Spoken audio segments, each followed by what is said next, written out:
บุคคลที่เกิดขึ้นมีสติระลึกถึงคุณแห่งศีลสมาธิและปัญญาบุคคลเหล่านั้นในอดีตเคยบำเพ็ญเพียรศีลสมาธิปัญญาเกิดมาชาตินี้จึงมาแสวงหาคุณแห่งพระรัตนตรัยจึงแสวงหาคุณแห่งความดีจึงแสวงหาความสงบจึงรู้ว่าความสงบเป็นสิ่งที่มีค่าเป็นสิ่งที่มีความหมายสำหรับดวงจิตที่เคยฝึกฝนอบรมด้วยพระสมถกรรมฐาน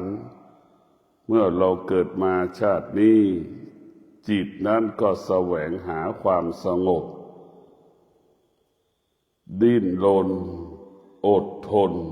ที่จะบำเพ็ญเพียรภาวนาเพื่อให้จิตมันสงบจิตที่เราเคยฝึก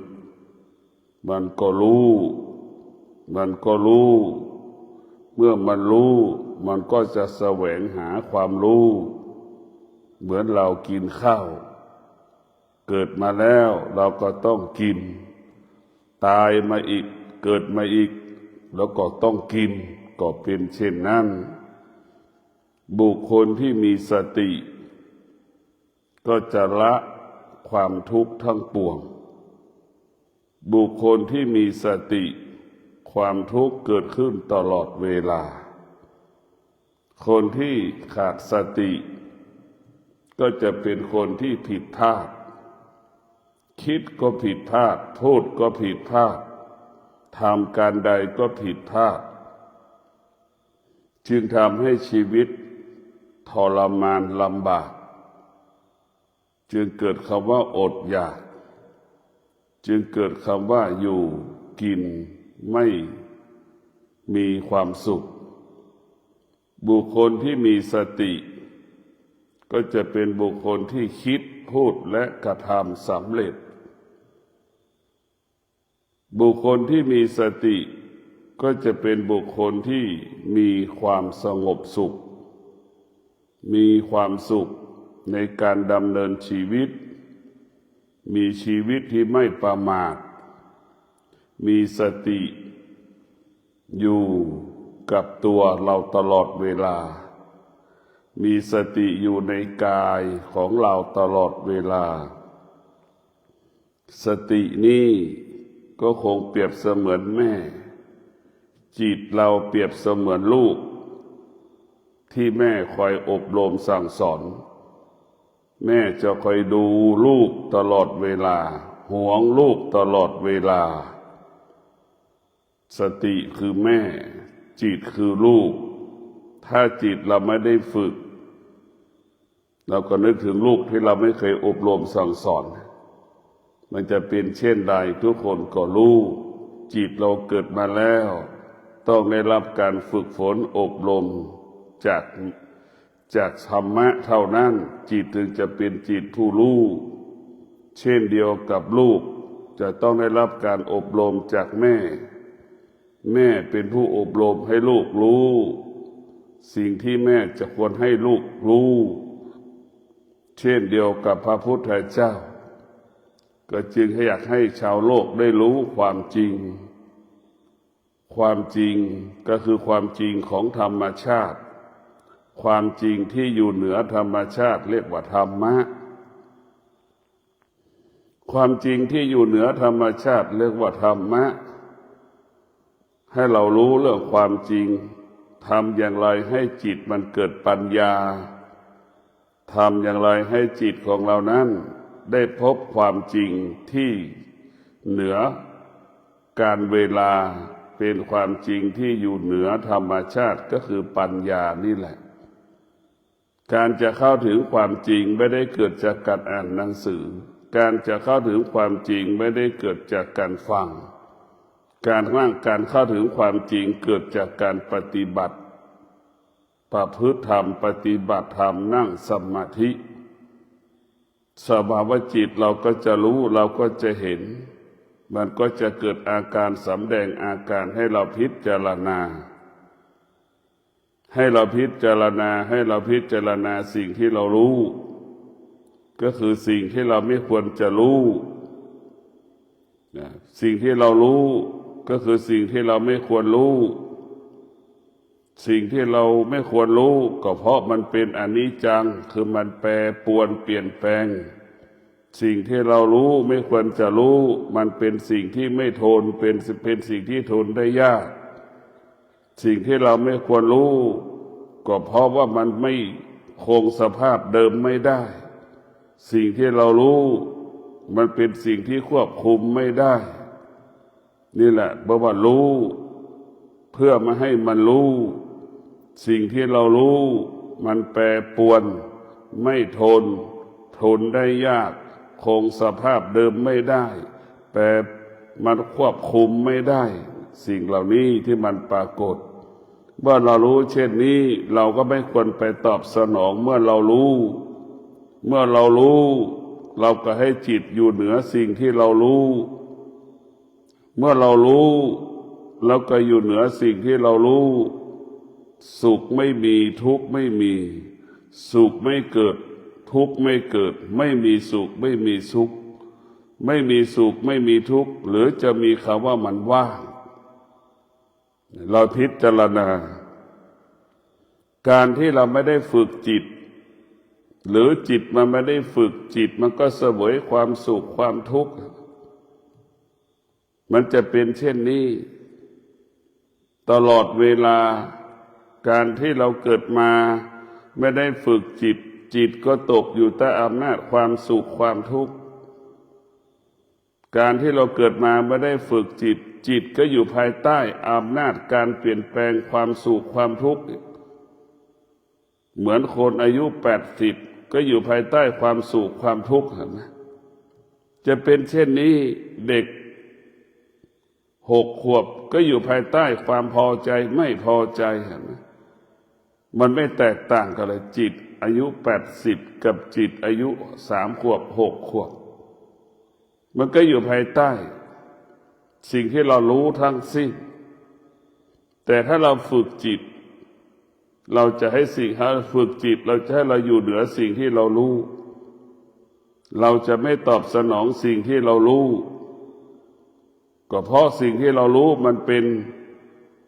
สิ่งที่แปรปรวนเปลี่ยนแปลงไม่ทนเป็นสิ่งที่ไม่ทนเป็นสิ่งที่ทนได้ยากเป็นสิ่งไม่สามารถคงสภาพเดิมได้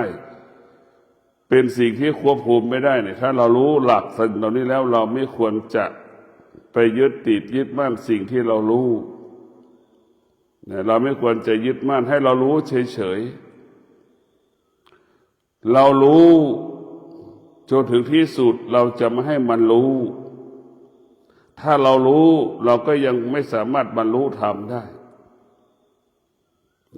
ถ้าเราบำเพ็ญเพียรจนไม่ให้มันรู้นั่นแหละที่มันรู้แค่ลมหายใจเข้าเท่านั้นลมหายใจออกเท่านั้นให้มันรู้อาการของการหายใจให้เรารู้อื่นเราไม่รู้เรารู้แค่นี้เรารู้เรื่องปัจจุบันอยู่กับปัจจุบันก็คืออยู่กับลมหายใจเข้าอยู่กับลมหายใจออก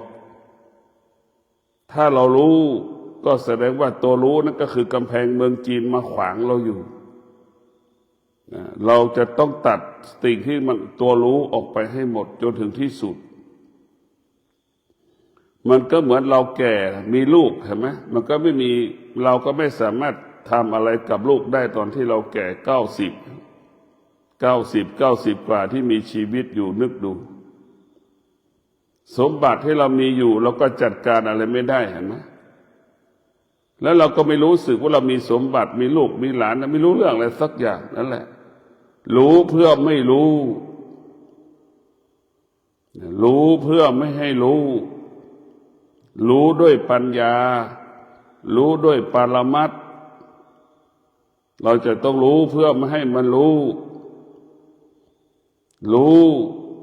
ก็คือรู้แค่ลมหายใจเข้ารู้เรื่องลมหายใจออกให้เรารู้เฉยๆว่ากินข้าวกินแค่อิ่มให้เรารู้แค่นี้เสื้อผ้าที่เราใส่ก็ใส่เพื่อปกปิดร่างกายเท่านั้นให้เรารู้อย่างนี้การแปรงฟันก็ไม่ให้เราก็ไปรู้แปรงฟันเฉยๆไม่ให้ปากมันเหม็นเท่านั้นเดี๋ยวนี้เราไปปรุงแต่งสารพัดการปรุงแต่งนี่แหละคือเราไปยึดถือยึดมั่นสิ่งที่ไม่เป็นธรรมมันจึงทำให้เราเกิดความทุกข์ถ้าเรายึดมั่นธรรมยึดถือธรรมนั้นจะทำให้จิตเราสงบเราไปยึดติดสิ่งอื่นๆเอาสิ่งอื่นๆเหนือธรรมะชีวิตเราจึงประสบปัญหาก็เพราะเราไปยึดติดสิ่งอื่นๆเช่นพ่อแม่ยึดติดในลูกบางคนลูกเวลานี้ยังไม่กลับบ้านยังกินเที่ยวเล่นอย่างนั้นแม่ก็ไปยึดติดในลูกก็แม่ก็เป็นทุกข์เพราะเราไปยึดติดพ่อบางคนก็ยึดติดในลูกอีกลูกก็ทำงานหนักก็เป็นทุกข์อีกไปยึดติดนี่คือเป็นไม่ว่าลูกจะดีหรือไม่ดีกันไปยึดติดเป็นทุกข์ทั้งสิ้นลูกเป็นคนขยันลูกเป็นคนอดทนทำงานหนักแม่ยึดติดในตัวลูกก็สงสารลูกก็เป็นทุกข์อีกเห็นไหมในความดีก็ยังมีเกิดคำว่าความทุกข์อยู่เพราะเราไปยึดติดเพราะฉะนั้นพวกเราทั้งหลายการที่ลูกขยันพ่อแม่ก็ยังเป็นทุกข์ไอ้ลูกไม่ขยันแม่ก็เป็นทุกข์ลูกขี้เกียจแม่ก็เป็นทุกข์นึกดูนะจิตที่มันไม่มีปัญญาจิตที่มันขาดปัญญามีลูกขยันแม่ก็มีเหตุมีผลสงสารลูกขยันเกินไปลูกอีกคนก็ขี้เกียจแม่ก็เป็นทุกข์อีกมีเหตุมีผลว่ามันขี้เกียจแม่ทำงานแม่ก็เป็นทุกข์อย่างนี้แม่ก็ขาดปัญญาเมื่อแม่ขาดปัญญาแม่จึงไม่มีหลักที่จะแก้ไขชีวิตของแม่ได้ดังที่ได้กล่าวว่าพ่อแม่สามีภรรยาลูกนั้นอยู่ร่วมกันแค่บางเวลาอันความจริงก็เป็นเช่นนั้นเราไม่ได้สามารถอยู่ร่วมกันได้ตลอดเวลาพุทธเจ้าทรงสอนให้เรายึดธรรมะตนแลเป็นที่พึ่งแห่งตนเรามีสามีไว้ทำไมเรามีลูกไว้ทำไมมันไม่สามารถช่วยเราได้แต่เราก็เข้าใจว่ามีลูกแล้วจะเป็นอย่างนั้นมีลูกแล้วเป็นอย่างนี้พอมันเป็นจริงๆมันก็ไม่ใช่ถ้าเรามีลูกแล้วห้ามลูกเมื่อเรามีลูกแล้วเราจะไม่แก่เราจะไม่เจ็บจะไม่ตายควรจะมีอันนี้พอมีแล้วพอมีลูกแล้วลูกก็เป็นตัวที่ทำลายชีวิตอนาคตพ่อแม่ทำให้พ่อแม่เกิดแก่เจ็บตายก่อนเวลากำหนดเมื่อเรามีลูกเนี่ยพ่อแม่แก่เจ็บตายก่อนเวลากำหนดโรคสารพัดโรคเกิดขึ้นก่อนเวลากำหนดก็เพราะว่าลูกนะพ่อแม่ไปยึดติดในลูกมันจะเป็นเชื้อโรคร้ายมากกว่าเป็นสิ่งอื่นๆลูกเป็นของเหม็นมากกว่าเป็นของหอมมันจึงเกิดคำว่าความทุกข์กับลูกมากกว่าสุขกับลูกเพราะฉะนั้นพวกเราทั้งหลายคนที่จะรู้ดีคำว่าความทุกข์ก็คือแม่ใครเป็นแม่นี่จะรู้ดีว่าความทุกข์มันเป็นเช่นไรผู้ชายมันยังไม่รู้ผู้ชายรู้เฉยๆว่าเป็นทุกข์แม้กระทั่งเราเองก็รู้ว่าทุกข์เฉยๆแต่เรายังเข้าไม่ถึงตัวทุกข์ยังไม่เสวยความทุกข์แม่นี่แหละเป็นผู้ที่รู้เรื่องความทุกข์อย่างละเอียดถี่ถ้วนตั้งแต่แม่มีชีวิตในการครองเรือนอยู่กับพ่อแม่ก็รู้อยู่ภายใต้อารมณ์ของพ่ออยู่ภายใต้พอมีลูกก็อยู่ภายใต้อารมณ์ของลูกระหว่างที่แม่ตั้งท้องแม่ก็เกิดอาการคำว่าทุกข์วิตกกังวลท้องแก่ก็วิตกกังวลจะคลอดก็วิตกกังวลหลังคลอดก็วิตกกังวล แต่ทุกปีนึงนั่นแหละคือว่าแม่จะสัมผัสกับความทุกข์ตลอดเวลาลูกคลอดออกมาแล้วก็วิตกกังวลทุกเรื่องจงเติบใหญ่กับวิตกกังวล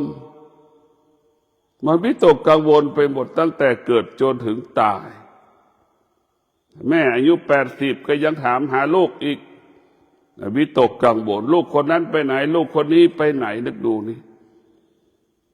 เพราะฉะนั้นแม่เป็นต้นกำเนิดความทุกข์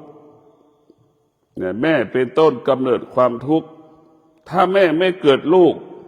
ลูกก็ไม่ทุกข์ถ้าแม่พ่อเป็นเหตุให้เกิดความทุกข์แม่เป็นต้นกำเนิดความทุกข์ถ้าไม่มีพ่อไม่มีแม่ไม่มีลูกดังที่เราสวดว่าสิ่งนี้เกิดสิ่งนี้จึงเกิดเมื่อเรามีพ่อมีแม่จึงมีลูก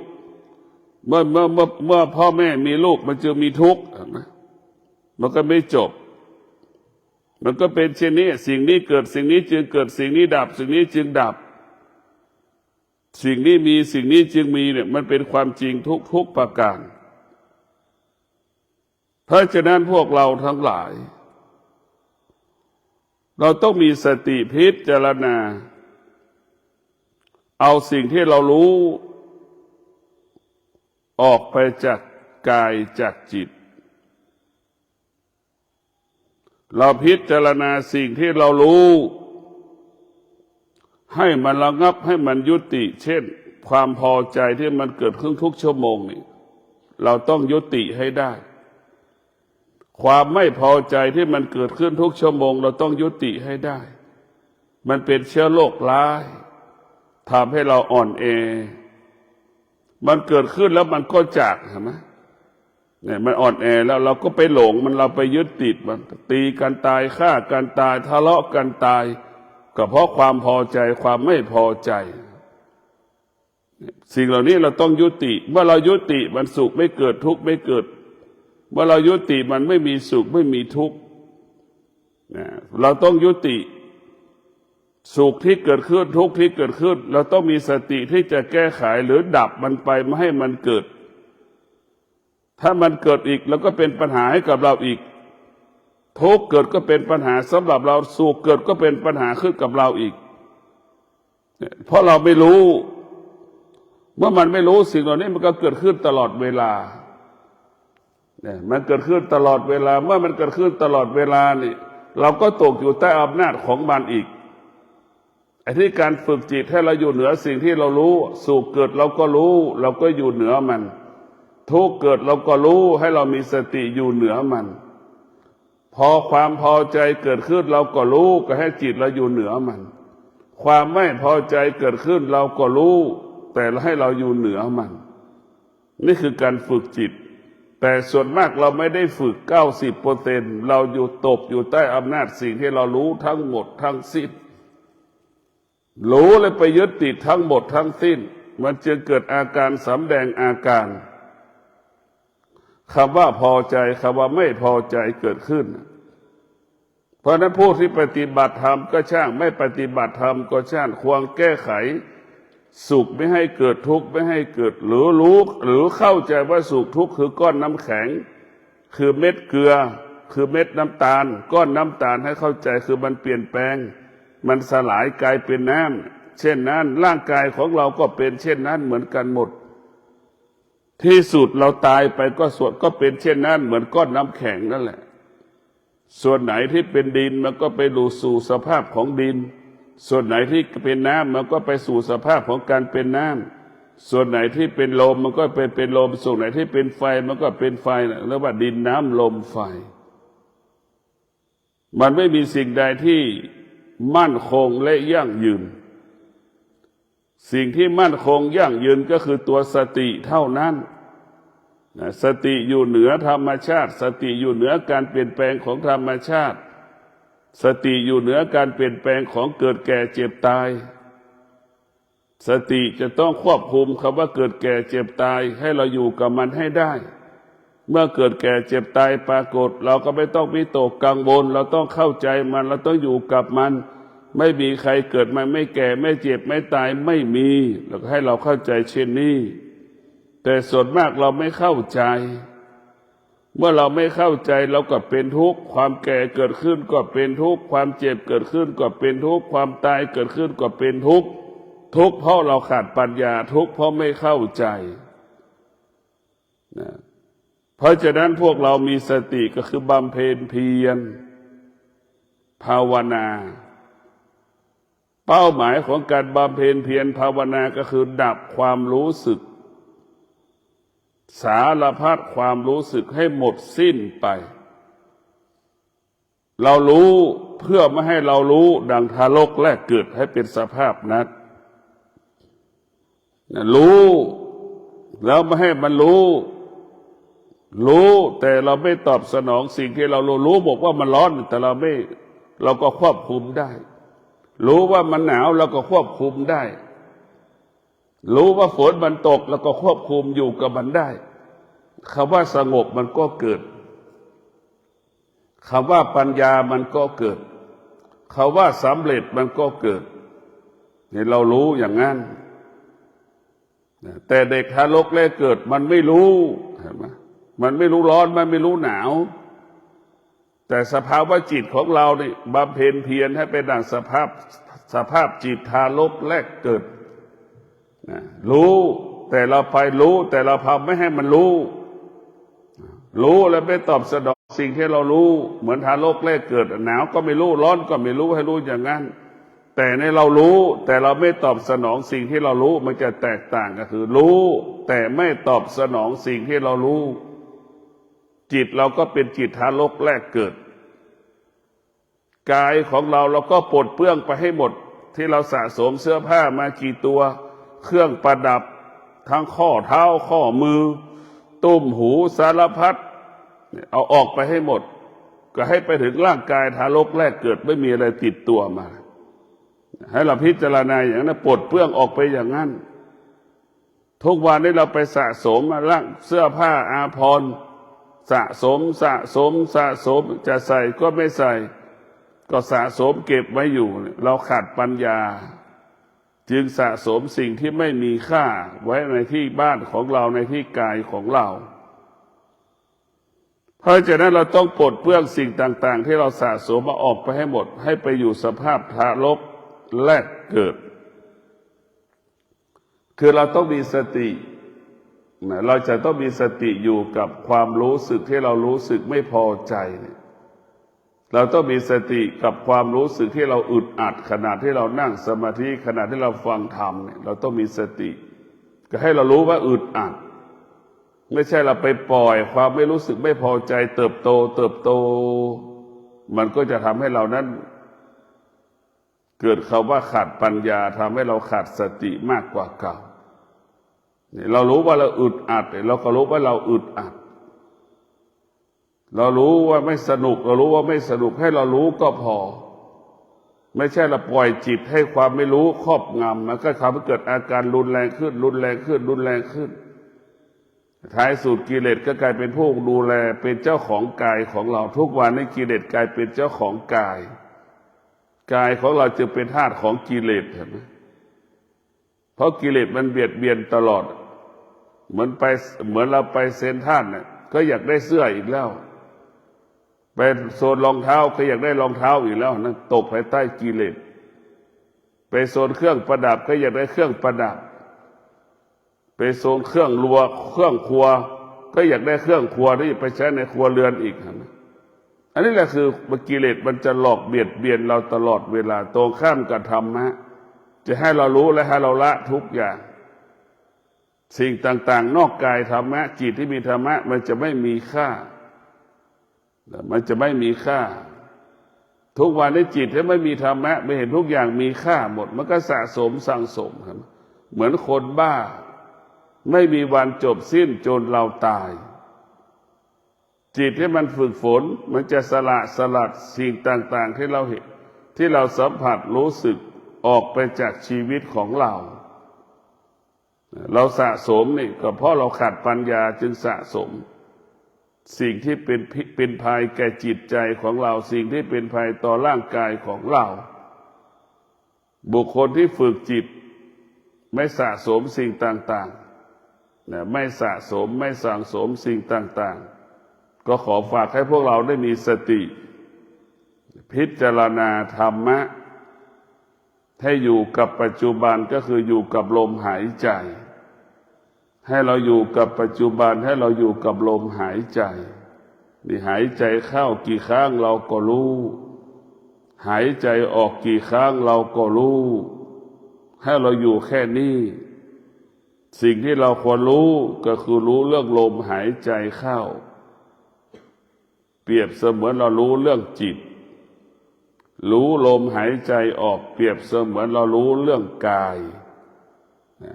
ร่างกายเนี่ยหายใจเข้าสมมติเป็นเรื่องของจิตหายใจออกสมมติเป็นเรื่องของกายเราเปรียบเสมือนลมหายใจออกเหมือนกายเราจะต้องรู้เรื่องกายให้กายอยู่กับปัจจุบัน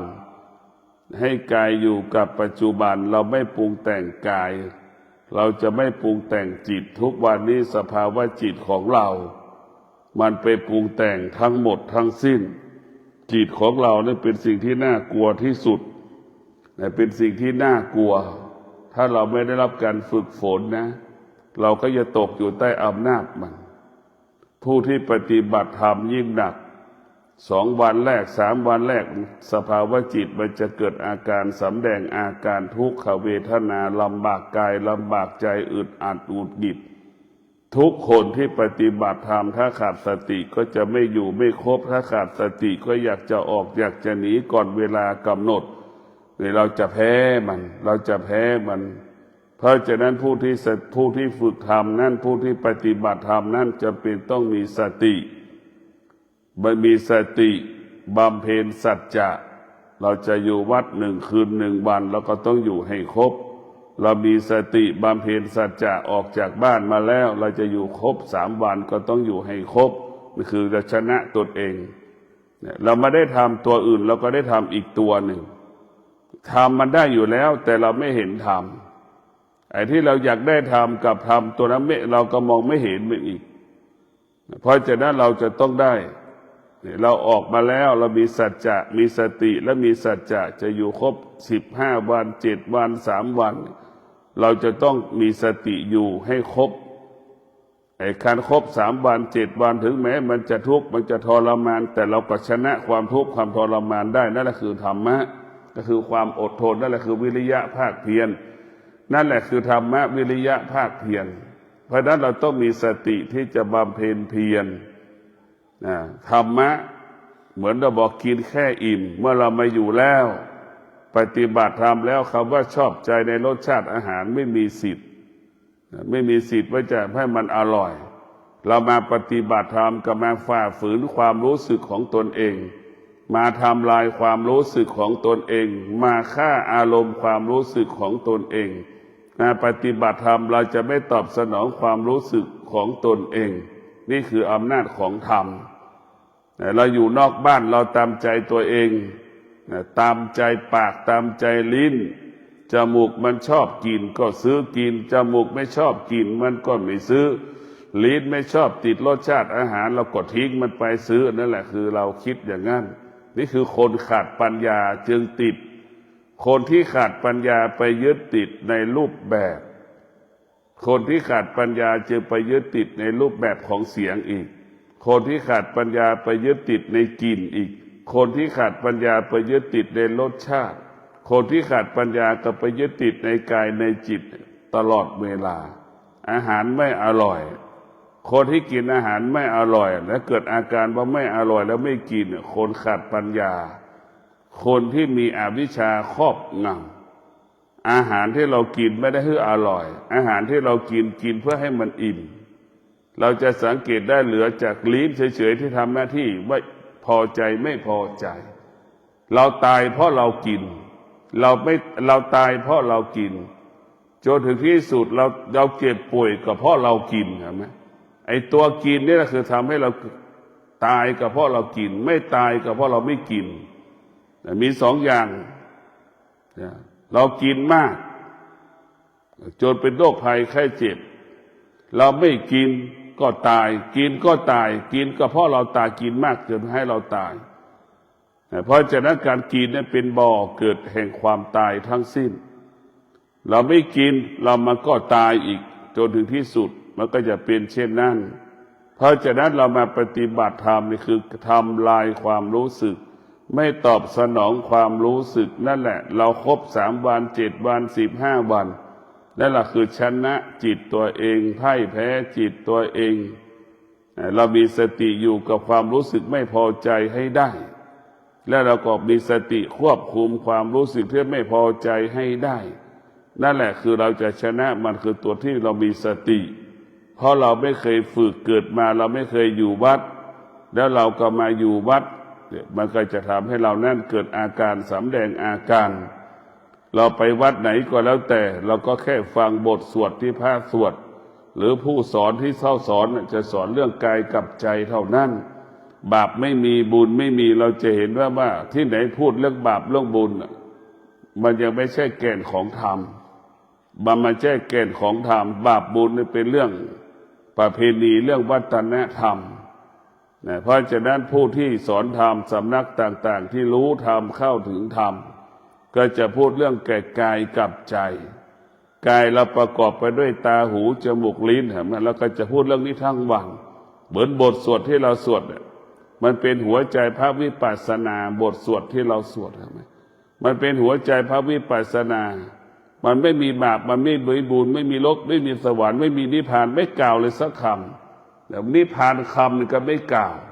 ให้เราอยู่กับปัจจุบันให้เรารู้เรื่องกายให้เรารู้เรื่องใจก็พอแล้วนี่แหละหลักคือให้อยู่กับปัจจุบันอยู่กับปัจจุบันเราจะต้องละทุกอย่างทิ้งทุกอย่างที่เราเก็บสะสมไว้ถ้าเป็นความรู้เราก็ละความรู้ทุกอย่างถือมันจะเป็นจริงก็เรื่องอดีตถือมันจะเป็นจริงก็เรื่องอนาคตความรู้เป็นเช่นนั้นแต่ธรรมะคือสติอยู่กับปัจจุบันธรรมะคือสติอยู่กับปัจจุบันก็คือกำหนดรู้ลมหายใจเข้ากำหนดรู้ลมหายใจออกเมื่อเราสามารถอยู่กับปัจจุบันเนี่ยสิ่งอื่นๆก็ไม่สามารถเข้ามาสู่กายสู่ใจเราได้ไม่สามารถอยู่กับเราได้และเราก็ไม่ให้ค่าสิ่งอื่นๆที่มาหลอกล่อเราให้เราหลงไหลในสิ่งต่างๆแต่เราจะมีสติตั้งมั่นอยู่กับลมหายใจเข้ามีสติตั้งมั่นอยู่กับลมหายใจออกเท่านั้นถ้าเรามีสติตั้งมั่นแค่นี้สิ่งต่างๆมันก็ไม่เกิดเมื่อเรามีสติอยู่กับตั้งมั่นลมหายใจเข้าลมหายใจออกคำว่าผิดพลาดมันก็ไม่เกิดให้ความผิดพลาดมันเกิดกับเพราะตัวเราไม่รู้เพราะเราจิตออกส่งออกนอกส่วนมากจิตมันส่งออกนอกหมดเมื่อเช้ามาเหมือนนกบินออกจากรังกายเราก็เปรียบเสมือนรังนกจิตเราก็เหมือนนกส่วนมากเป็นเช่นนั้นตรงกันข้ามพ่อแม่ครูบาอาจารย์สอนเราให้จิตอยู่ในกายให้จิตอยู่กับกายให้จิตรักษากายเท้าขวาย่างเราก็รู้เห็นไหมเท้าซ้ายย่างเราก็รู้ระหว่างที่เราจะหยุดเดินเราก็รู้ระหว่างที่เราหยุดเราก็รู้ระหว่างที่เราจะย่างก็รู้หรือขนาดย่างเราก็รู้ให้รู้ในอริยบททั้งสี่ถ้าเรารู้นี่คือเรารู้อะไรก็รู้แค่กายมันขับเคลื่อนแค่นั้นแหละไม่ได้รู้เรื่องอะไรรู้เรื่องอายตนะที่มันสัมผัสถูกต้องเท่านั้นแหละเรื่องอื่นๆเราไม่ควรจะรู้เพราะเราไปรู้เรื่องอื่นๆเราจึงไม่รู้เรื่องตัวเองคนมีทรัพย์จึงไม่มีความสุขคนมีลูกแล้วจึงไม่มีความสุขก็เพราะมันขาดปัญญาไปให้ค่าสิ่งอื่นๆเราไม่รู้จักธรรมะเนี่ยเราจะไปให้ค่าสิ่งอื่นตอนที่มันไม่จริงก็คิดว่ามันจริงพอเราไม่มีเงินเราคิดว่ามีเงินแล้วเราจะมีความสุขเห็นไหมพอเรามีเงินแล้วมันก็ไม่ใช่ยกตัวอย่างเมื่อเราไม่มีสามีแล้วมีสามีมันใช่ไหมมันก็ไม่ใช่ตอนที่เรามีลูกพอมีลูกแล้วมันก็ไม่ใช่พอมีสมบัติน้อยพอมีสมบัติมากอีกมันก็ไม่ใช่มันโกหกมันหลอกเราตลอดเวลาเนี่ยพ่อแม่ครูบาอาจารย์บอกว่ามันหลอกเราตลอดเวลามันโกหกกับเราตลอดเวลามันหลอกเราอยู่ตลอดเวลา เพราะจิตมันจะสอนมันจะหลอกให้เราไปเสวยสุขจิตมันจะสอนให้เราไปเสวยสุขให้เราไปเสวยสุขอยู่ตลอดเวลาเมื่อเราจิตมันไปเสวยสุขมันก็ออกไม่ได้เหมือนแมลงวันติดของเน่าของเหม็นนั่นแหละมันจะเสวยสุขไปเสวยทุกข์ออกจากทุกข์ก็ไม่ได้ออกจากสุขก็ไม่ได้สุขจากก็เกิดอาการทุกข์เกิดก็ออกอาการเหมือนกันหมดนี่แหละคือจิตที่มันไม่ได้ฝึกก็ว่ามันหลงในสิ่งที่เราไม่ควรหลงสิ่งที่เราควรหลงคือหลงธรรมะมันจะนำมาซึ่งความสุขสามีมีธรรมะสามีก็อดทนเมื่อภรรยาไม่มีธรรมะภรรยาก็จะพูดเสียงดังใส่สามีก็อดทนเมื่ออดทนความสงบก็เกิดขึ้นกับครอบครัวภรรยาไม่อดทนสามีไม่อดทนและต่อสู้กันด้วยความพูดมันก็ทำให้เกิดคำว่าความทุกข์อยู่ในเกิดขึ้นในครอบครัวเพราะฉะนั้นธรรมะของพระพุทธเจ้าจึงทำให้ความสงบสุขเกิดขึ้นระหว่างสามีภรรยาอยู่ร่วมกันกายกับจิตเราก็เหมือนสามีภรรยานั่นแหละกายก็เปรียบเหมือนสามีจิตแล้วก็เหมือนภรรยาสมมติถ้าเราไม่ได้ฝึกกันถ้าเราไม่ได้ฝึกจิตไม่ให้จิตอดทนไม่ให้กายอดทนนะมันก็จะทะเลาะกันตายเหมือนสามีภรรยาทะเลาะกันที่นั่นถ้าสามีฝึกจิตภรรยาฝึกจิตเมื่อจิตมันอดทนมันก็จะอดทนมันจะไม่พูดแล้วมันจะเท่าทานสิ่งที่เราพอใจไม่พอใจสุขทุกข์ไม่เกิดถึงเกิดก็เบาบางมันเบาบางลงระยะนิดๆหน่อยๆเพราะฉะนั้นการฝึกจิตมันมีประโยชน์เกิดประโยชน์ฝึกจิตเพื่อให้จิตสงบการฝึกจิตเพื่อให้จิตสงบ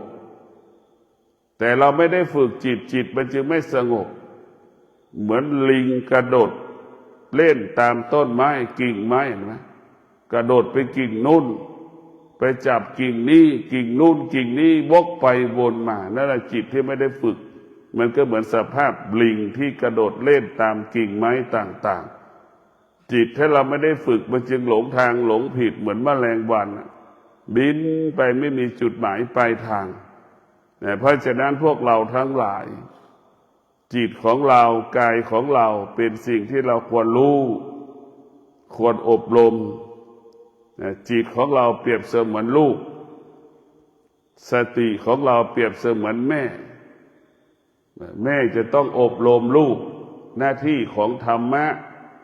ก็คือสติอบรมให้คนนั้นเป็นคนดีเหมือนแม่หน้าที่ของแม่ก็คืออบรมลูกให้ลูกเป็นคนดีของลูกคนดีของแม่ถ้าแม่มีธรรมแม่ก็บอกว่าลูกที่มีศีลทั้ง5 ข้อนั้นลูกที่ดีของแม่ถ้าแม่ไม่มีธรรมะหรือแม่ไม่รู้เรื่องธรรมะแม่ก็เอาความดีไปเรื่องพูดแต่เรื่องว่าความดีนะสิ่งที่ลูกจะต้องทำก็คือดีดังแม่จำนวนมากพูดเช่นนั้นที่แม่มีธรรมะแม่ก็จะบอกว่าลูกต้องทำดีคืออะไรทำดีคือการรักษาศีลทำดีคือการดำรงตนประกอบด้วยศีลทั้ง5 ข้อนั่นแหละคือลูกที่รักพ่อรักแม่อยากมอบความดีให้กับพ่อกับแม่ก็คือลูกคนนั้นต้องดำรงตนด้วยบทบัญญัติหลัก5 ข้อที่เรียกว่าศีลนั่นแหละหลักศีลทั้ง5 ข้อนั้นเป็นหลักของการสร้างคนให้เป็นคนดีแม้กระทั่งแม่จะเป็นแม่ที่ดีให้กับลูกแม่ก็ต้องมีบัญญัติ5 ข้อเรียกว่าศีล5นั่นแหละสามีจะเป็นสามีที่ดีของแม่ได้ก็เพราะศีลทั้ง5 ข้อนั่นแหละเช่นเดียวกับลูกจะเป็นลูกที่ดีของแม่ลูกก็ต้องอยู่ภายใต้บัญญัติ5 ข้อเรียกว่าศีล5นั่นแหละนายจ้างลูกจ้างที่ดีก็เป็นเช่นนั้นนั่นแหละนายจ้างที่ดีลูกจ้างที่ดีก็ต้องประกอบด้วยบัญญัติ5 ข้อเรียกว่าศีล5นั่นแหละนี่แหละคือคนดีแต่แม่ก็ไม่รู้ว่าดีอะไรรู้เฉยๆว่าดีแต่แม่ก็เข้าไม่ถึงความดีแม่ก็เลยไม่รู้ว่าแก่นแห่งความดีคืออะไรศีลนี่แหละเป็นแก่นแห่งความดีเป็นสาระความดีเบื้องต้นเบื้องต้นคือศีลเบื้องต้นนี่คือเป็นความดีเบื้องต้นคือศีลถ้าเรารักษาศีลแล้วกายวาจาใจเราสงบ ถ้าเรารักษาศีลแล้วมันจะบังคับเราให้เราคิดดีพูดดีทำดีนี่คือเป็นธรรมะพระพุทธเจ้ามันจะบังคับให้เราคิดดีพูดดีทำดีตลอดเวลาบังคับให้เราอดทนตลอดเวลาบังคับให้เราเกิดวิริยะภาคเพียรตลอดเวลานี่คือธรรมะมันจะบังคับให้เราถ้าเราไม่มีธรรมนะมันก็จะบังคับให้เราคิดไม่ดีพูดที่ไม่ดีกระทำสิ่งที่ไม่ดีนั่นแหละคือมันก็จะบังคับกิเลสมันก็จะบังคับให้ทำไปทำอีกอย่างหนึ่งอีกแนวหนึ่งธรรมะก็จะบังคับให้เราไปอีกแนวหนึ่งแต่บังคับธรรมะจะบังคับให้เราสงบกิเลสจะบังคับให้เราวุ่นวายมันจะบังคับตัวคนละตัวเพราะฉะนั้นตัวธรรมะกับตัวธรรมชาติมันแตกต่างกันตัวธรรมะกับตัวธรรมชาติมันแตกต่าง